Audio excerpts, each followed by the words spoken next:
वहीं चुरू में सीएम भजन लाल ने कार्यक्रम को संबोधित करते हुए केंद्र सरकार की तमाम उपलब्धियां गिनाई, तो वहीं कांग्रेस पर भी जमकर निशाना साधा। पानी के मुद्दे पर सीएम भजन लाल का कहना है कि कांग्रेस झूठ और लूट की जननी रही है। आपकी भी सरकार केंद्र के अंदर थी, आप पानी क्यों नहीं लाए? 70 साल में किसने मना किया? सबसे ज्यादा राज इस देश प्रदेश में रहा है तो कांग्रेस का रहा है। लेकिन आप देखोगे हर बजट में ईआरसीपी, हर घोषणा में ईआरसीपी, लेकिन काम कुछ नहीं। हमने कहा ऐसे नहीं चलेगा, काम करके दिखाएंगे। हमने मित्रों में कहना चाहता हूं, देश के यशस्वी प्रधानमंत्री नरेंद्र मोदी जी को मैं पूरी राजस्थान की जनता से बधाई देना चाहता हूं, उनका अभिनंदन करना चाहता हूं।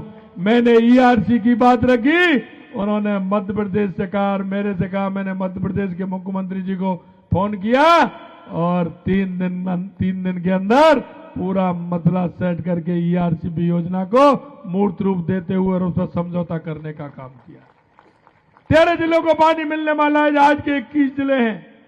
21 जिलों को पानी मिलेगा, पीने का पानी अलग मिलेगा और 2,80,000 हेक्टेयर का सिंचाई के लिए भी पानी मिलेगा। यह समझौता हमारी सरकार ने किया है। हमारी सरकार ने यमुना समझौता किया। यमुना समझौता के लिए मेरे से कहा कि यमुना का पानी हमारे 3 झुंझुनू के लिए पानी मिलना चाहिए। हमने कहा मैं दिखवाते हैं फाइल कैसी है कैसे नहीं है, क्या हुआ है, आगे क्या वार्ता हुई है। हमने हमारे अधिकारियों से कहा कि फाइल निकाल करके लाइए। हमारे अधिकारी फाइल निकाल करके लाए। मैं आपको कहना चाहता हूं कि कांग्रेस ने यमुना समझौते के नाम पर सिर्फ राजनीति की थी। हमारे एक झुंझुनू के नेता, बड़े नेता, उनके पिताजी भी बड़े नेता रहे, उन्होंने क्या किया, 1-2 बार इंजीनियरों को लाए, भाटा लगवा दिया कि यमुना का पानी लेकर के आऊंगा। मैं आपसे कहना चाहता हूं मित्रों, कांग्रेस का मुझे एक भी पत्र ऐसा नहीं मिला कि उसने हरियाणा सरकार को या केंद्र की सरकार को कोई यमुना समझौते के लिए कोई पत्र भी लिखा हो, कोई पत्र भी लिखा हो। आज तक उन्होंने कोई काम नहीं किया। अगर पत्र भी लिखा था तो 1994 में हमारे प्रदेश के यशस्वी पूर्व राष्ट्रपति, हमारे पूर्व मुख्यमंत्री भैरव सिंह जी शेखावत ने लिखा था 1994 में यमुना समझौते का। ये बात करते हैं लेकिन काम नहीं करते, या सिर्फ लूट और झूठ की बात करते हैं, जनता को भगाने की बात करते हैं। मैंने उनसे कहा था, आपके पास अब भी हो तो कोई मुझे पत्र दिखा दो। ईआरसीपी में विधानसभा में कह रहे थे कि समझौता आपने ऐसा कर दिया। मैंने कहा आपका समझौता दिखा दीजिए ना, आपने कोई समझौता किया हो, कोई पत्र व्यवहार किया हो तो वो मेरे को दे दीजिए। आप मेरे को बता दीजिए आपने कितनी मांग की और मैं कितनी कर रहा हूं। यमुना समझौते पे बताइए कि कितना करना है। अब ये कह रहे यमुना समझौते पे इतना पानी, अरे आप बताइए ना आपको कितना पानी। भैरव सिंह जी ने कहा था कि 1917 क्यूसेक पानी चाहिए। मैंने 1917 क्यूसेक पानी पर यमुना समझौता आपके सामने किया है। वहीं रक्षा मंत्री राजनाथ सिंह आज बीकानेर के दौरे पर रहे, जहां उन्होंने कोलायत में भाजपा प्रत्याशी अर्जुन राम मेघवाल के पक्ष में जनसभा को संबोधित किया।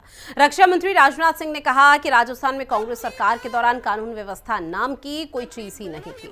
घर में घुसकर गला काट दिया जाता था, लोग मार दिए जाते थे, और आज भजन लाल सरकार ने प्रदेश की कानून व्यवस्था को बेहतर करने का प्रयास किया है। राजनाथ सिंह की तरफ से यह भी कहा गया कि अब वक्त आ चुका है कि एक देश एक चुनाव होना चाहिए। इसके लिए पीएम मोदी ने पूर्व राष्ट्रपति रामनाथ कोविंद के नेतृत्व में कमेटी भी गठित की है, उसकी जानकारी साझा की। साथ ही उन्होंने कहा कि इस कमेटी ने अपनी रिपोर्ट राष्ट्रपति को फिलहाल भेज दी है। हमें उम्मीद है कि देश की जनता का समर्थन मिलेगा, लेकिन कांग्रेस लगातार इसका विरोध कर रही है। दोनों ही मजबूत हुई है। और बहनों भाइयों, हमारा तो यह मानना है, जैसा प्रधानमंत्री जी ने पहल की है, एक देश एक चुनाव होना चाहिए। बार बार विधानसभा चुनाव, लोकसभा चुनाव, नगर पालिका चुनाव, नगर पंचायत चुनाव, गांव पंचायत चुनाव, एक देश एक चुनाव होना चाहिए, 1 नेशन 1 इलेक्शन। और हमारे प्रधानमंत्री जी ने पूर्व राष्ट्रपति आदरणीय रामनाथ जी कोविंद के नेतृत्व में कमेटी बनाई और उस कमेटी ने भी अपनी रिपोर्ट महामहिम राष्ट्रपति महोदया को सौंप दी। और मैं समझता हूं कि देश की जनता का इस संबंध में समर्थन प्राप्त होगा। वैसे कांग्रेस आदतन विरोध कर रही है, स्वभाव है उनका हर चीज का विरोध करना। मैं समझता हूं आपके समय की भी बचत होगी तथा संसाधनों की भी बचत होगी, धन दौलत की भी बचत होगी। एक साथ लोकसभा और विधानसभा के चुनाव करा दिए जाए और जितनी स्वायत्त शासी संस्था हैं, मैंने ग्राम सभा से लेकर ऊपर तक जिला पंचायत तक, यह सब सारे चुनाव एक साथ करा दिए जाएं। बस 2 बार चुनाव 5 वर्ष में हो, उसके अलावा चुनाव किसी भी सूरत में न हो। यदि आप सब यदि सहमत हैं तो मैं चाहूंगा कि आप सब तालियां बजाकर बताइए सहमत हैं। यहां तक हमारी सरकार का प्रश्न है, इस सच्चाई को कोई नकार नहीं सकता है कि अंतर्राष्ट्रीय जगत में भारत की प्रतिष्ठा बढ़ी है। बहनों भाइयों, पहले भी मैं विदेशों में जाता था, अंतर्राष्ट्रीय मंचों पर यदि हम कुछ बात बोलते थे, हमारी बातों को जिस गंभीरता पूर्वक लिया जाना चाहिए नहीं लिया जाता था। लेकिन आज भारत का कद इतना बढ़ा है, अंतर्राष्ट्रीय मंचों पर किसी भी फोरम पर भारत यदि बोलता है तो सारी दुनिया कान खोलकर सुनती है भारत बोल क्या रहा है। यह भारत की हैसियत बनाई है। भारत को बड़ी आशा और विश्वास के नजरिए से सारी दुनिया देख रही है। दुनिया के राष्ट्राध्यक्ष भी कहते हैं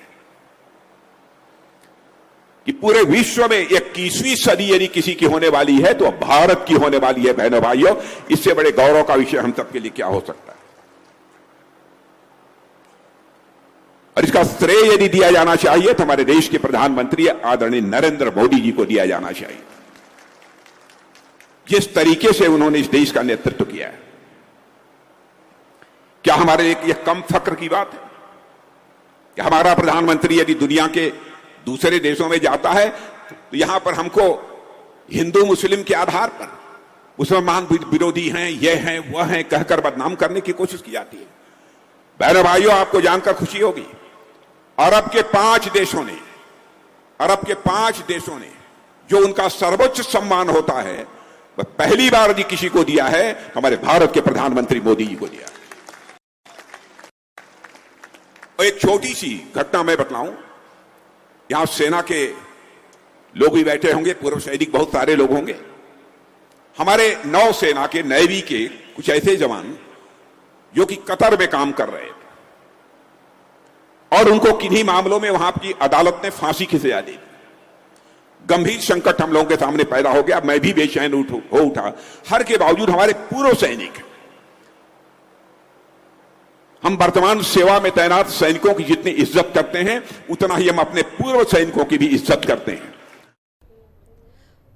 और चलिए, बुलेटिन में इतना ही। मुझे दीजिए इजाजत। नमस्कार।